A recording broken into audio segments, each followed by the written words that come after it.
자, 봅시다. 오늘은 5번째 이번 강의에서는 언어와 이해 중에서 언어와 문화, 사회의 관계에 대해서 이야기하도록 하겠습니다.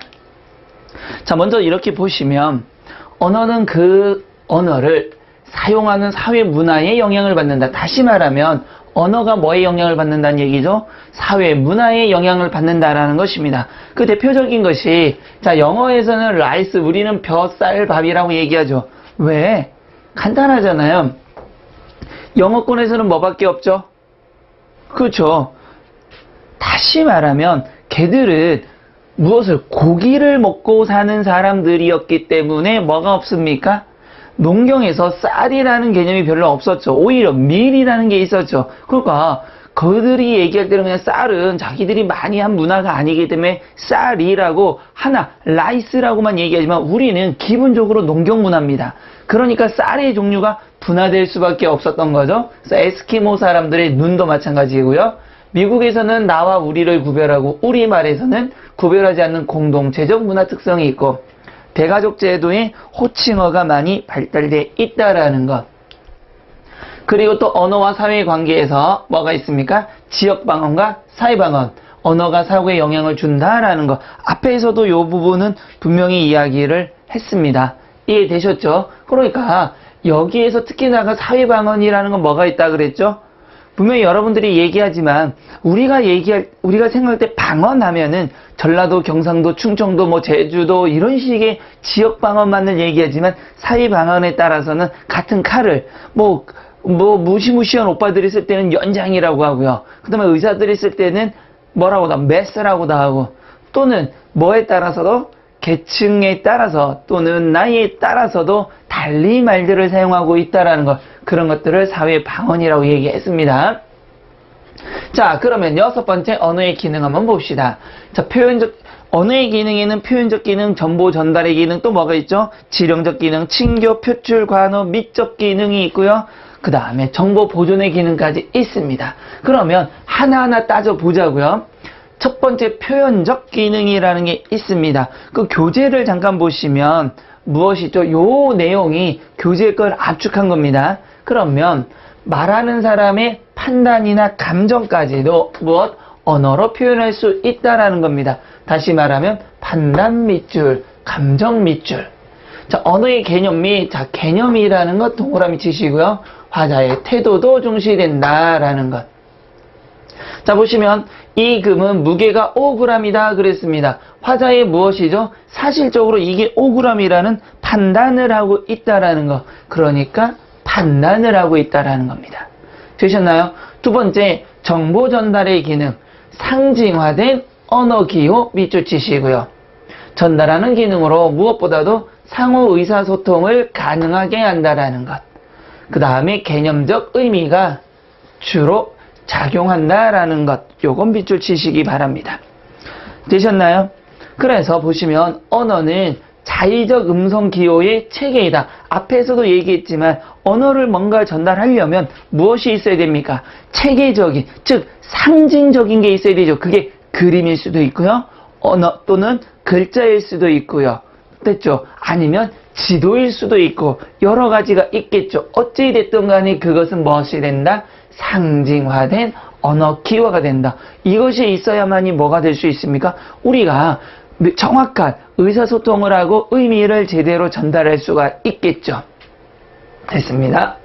넘기시고요. 세 번째, 지령적 기능입니다. 자, 여러분들 이 지령적 기능은 조금 잘 봐두셔야 될 게, 왜 그러냐면 지령적 기능이란 말 말고 명령적, 감화적, 환정적 기능이라는 용어도 사용합니다. 출제자가 저기서 반드시 지령적 기능이라고만 낼 거냐? 반드시 절대 그렇진 않다는 얘기죠. 뭐라고? 명령, 감화, 환정이라는 말로 바꾸어서 낼 수도 있습니다. 그렇기 때문에 여러분들은 지령하면 명령, 감화, 환정이 모두 포함되는 말이구나 라는 것을 알고 계셔야 됩니다. 자, 첫 번째, 듣는 사람에게 감화작용을 하여 실제 요거죠. 실제 행동에 옮기도록 하는 기능, 이겁니다.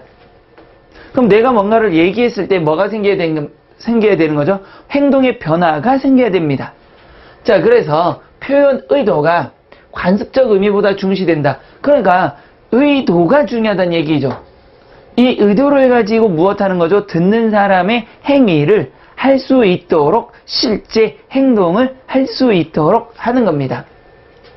그래서 보시면 법률, 규칙, 명령, 요청, 광고, 표, 격언 등이 있습니다. 다 밑줄 치셔야 됩니다. 법률, 규칙, 명령, 요청, 광고, 표, 격언이 있는 거죠. 이럴 때 지령적 기능은 크게 몇 가지로, 두 가지로 나눠서 분명히 생각을 하셔야 돼요. 첫 번째는 직접적 지령.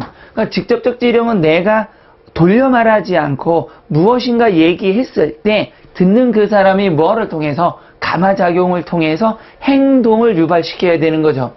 자, 식탁에 앉아 밥 먹어라. 그럼 우리 어떻게 해야 돼? 엄마가 야, 앉아서 밥 먹으면 서서 밥 먹어? 그럼 밥이 없죠. 어떻게 해야 됩니까? 우리도 이렇게 앉아서 네 엄마 하고 얘기하겠죠. 그러니까 식탁에 앉아서 밥을 먹어라. 또는 오늘 학교 끝나면 바로 집으로 돌아와라. 어떻게 해야 됩니까? 너 돌아와 라고 명령을 하고 있는 거죠. 그럼 우리 어떻게 해야 되죠? 아, 오늘 친구랑 약속이 있는데 엄마 놀다 오면 안 돼요.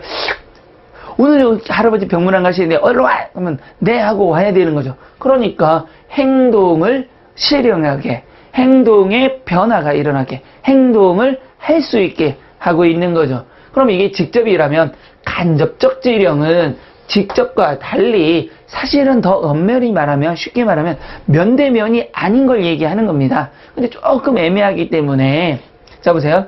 표어, 광고, 선거연설, 법률 등이 있습니다. 이걸 통해서 우리의 무엇을? 행동을 할 수 있게 만드는 거죠. 표어 보세요. 금연, 불조심. 뭐 하지 말란 얘기입니까? 선에다가 금연이라고 써놨죠. 그럼 우리는 담배 피다가 금연이라, 야 꺼 빨리 끄고 올라가자 라고 얘기하죠. 인천 시민은 깨끗합니다. 공익광고니가 막 버리려고 딱 하다가 난 인천 시민이야 하고 안 버릴 수도 있는 거죠. 그러니까 이런 것들은 표어라든가 광고문이죠. 그러면 선거 연설에서도 여러분 기호 몇 번을 뽑으셔야 됩니다 라고 얘기하면 뭐가 되는 겁니까? 그걸 듣고 그래 나 원래 1번 찍으려고 했는데 2번을 찍을까? 라고 바꿀 수도 있는 거죠. 법률도 마찬가지가 되게 되는 겁니다. 그래서 다시 한번 지령적 기능은 다른 말로 뭐라고 한다? 명령 또는 감화, 환정적 기능이라 하고 크게 몇 가지가 있다? 두 가지가 있다. 무슨 지령과? 직접적 지령과 간접적 지령이라는 게 있다. 어찌됐든 간에 지령적 기능에는 무엇이 있습니까? 실제 듣는 사람이 감화작용을 통해서 뭐 할 수 있도록 행동에 옮길 수 있도록 변화를 일으키는 것, 그것이 바로 지령적 기능입니다. 되셨죠? 넘기시고요. 네 번째, 친교적 기능, 표출적 기능, 관어적 기능이 차례로 나오고 있습니다. 자, 친교적 기능은 다른 말로는 사교적 기능이라고 이야기하고요. 자, 무엇을 위해서? 유대관계를 유지하기 위한 겁니다. 됐죠? 그래서 발화 내용보다는 발화 행위가 중요하다. 이겁니다. 자, 다시 한번 보세요. 내용보다는 행위입니다. 내용이 중요한 게 아니에요. 안 중요하다는 얘기는 아닙니다. 더 중요한 거는 행위입니다.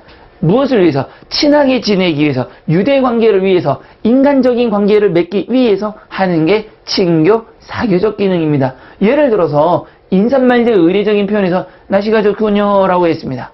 구름 한 점 없는 날을 보면서 날씨가 좋군요 했는데 야 내가 눈이 없니? 이러면 어떻게 돼요? 무엇이? 우리 그 인간적으로 친하게 지내지 않겠다는 얘기죠. 또는 식사하셨습니까? 또는 진지하셨습니까? 왜? 내가 굶길 바래? 이러면 어떻게 되는 거예요? 이건 인간관계 단절이 되는 거죠. 그러니까 잘 생각해 보세요. 요즘에 밥 못 먹는 사람 있나요? 없어요. 근데 그거 보고서 진지 잡수셨습니까? 하면 아이고 별일 없으시죠? 이 말과 같은 말이죠. 또는 아이고 어르신 별일 없으시죠? 왜? 내 나이가 많다고 죽기를 바래? 이러면 어떻게 됩니까? 친교적 기능, 즉 사교적 기능이 단절된 거죠. 그래서 내용보다는 행위, 좀 더 다가가서 친해지고 싶거나 이야기를 더 전달하기 위해서 이런 말들을 하는 겁니다. 이해가 되셨죠? 다섯 번째, 표출적 기능입니다. 자, 특별한 무엇이 없죠? 의도나 목적이 없이 무의식적으로 사용하는 것. 다시 말하면 본능적 사용입니다. 지나가는데 누가 뒤에서 하면 뭐합니까? 어이구머니나 이러죠. 아이고 깜짝이야 이러죠. 그런 것들은 무엇 되는 거죠? 특별한 표현 의도가 없습니다. 그냥 툭 하고 튀어나온 거죠. 그래서 아이고 아파 아이구머니나 이런 것들이 여기에 해당하는 겁니다. 여섯 번째 관어적 기능입니다. 이 관어적 기능이란 게요, 사실은 그닥 나올 거리는 없지만 그래도 여러분들 알아두셔야 되는 게 사전에 설명된 단어들입니다. 다시 말하면 우리는 장인이라고 보통 얘기하죠. 그런데 장인을 높여서 뭐라고 합니까? 빙장이라고 얘기하는 거죠. 그럼 남의 아버님을 높여서 부를 때는 뭐 춘부장 이렇게 이야기하는 것들, 그런 것들이 바로 관어적 기능에 해당한다라는 겁니다. 일곱 번째 미적 기능이 있고요. 여덟 번째 정보 보존의 기능이 있습니다. 자, 미적 기능이라는 말 그대로 언어의 말소리 자체가 이미지의 환기나 음악적 효과를 통해 정서적 쾌감을 환기하는 겁니다. 그래서 보통 시의 운율이 미적 기능에 해당하고요. 마지막으로 정보 보존의 기능입니다. 그런데 이 정보 보존의 기능이라는 것이 이전에는 뭐밖에 없었던 겁니까?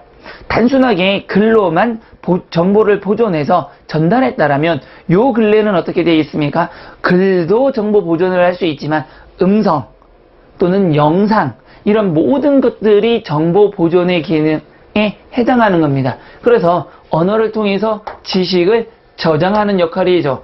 공간과 시간을 초월해서 전달할 수 있다. 왜요? 예를 들어서 글만 있다 하더라도 글을 누군가가 어느 나라에서 써서 지식을 만들었다라면 그게 다른 나라로 어떻게 될 수 있죠? 넘어갈 수 있죠. 시공간을 초월할 수가 있는 거고요. 근래에는 음성이나 동영상으로도 보존이 가능하다. 그래서 뭐 캠코더를 여러분들이 지금 그 강의를 듣고 있는 이것도 역시 뭐가 되는 겁니까? 정보 보존의 기능에 해당하는 거죠. 여기는 뭐가 있습니까? 음성 있고요. 동영상도 있는 거죠. 그런데 요즘에 TV 보면 여기 뭐도 있습니까? 글도 있는 거죠. 그죠? 요런 여러 가지들을 요즘에는 다 할 수 있습니다. 여기까지가 뭐가 된다? 언어의 기능에 해당한 8가지였습니다.